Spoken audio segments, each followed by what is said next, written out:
જુઓ મિત્રો, તો આ જે ડુંગળી છે આમાં આપણે ડીએપી જે ઓગાળીને પાયું નથી.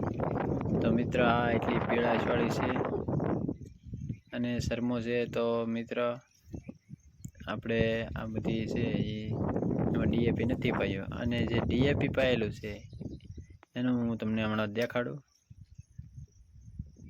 તો ડીએપીનો કેવો ફાયદો થાય છે એ તમે આ વિડીયોમાં જુઓ.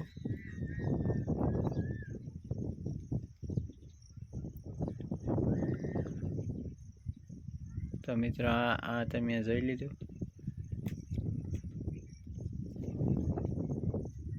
તો હાલો મિત્રો, હું તમને ડીએપી વાળું દેખાડું.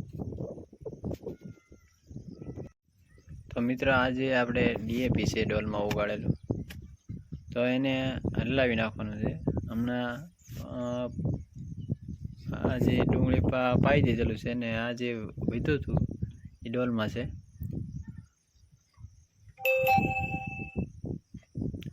આપણે આ ડુંગળીમાં બાકી છે એમાં પાવાનું છે.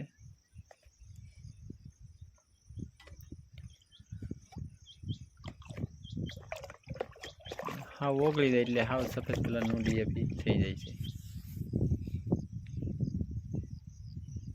તો હાલો હવે આપણે ડુંગળીમાં પાયેલું છે એ ડુંગળી દેખાડું. તો જો મિત્રો, આ જે ડુંગળી છે ડુંગળીમાં ડીએપી પાઈ દીધું પછી 3 થી 4 દિવસ થયા છે. તો એમાં આવું રિઝલ્ટ આવ્યું છે અને ડુંગળી સારામાં સારી થઈ ગઈ. જુઓ, બધો કલરમાં આવી ગઈ અને ડુંગળીનો વિકાસ પણ સારામાં સારો થયો છે.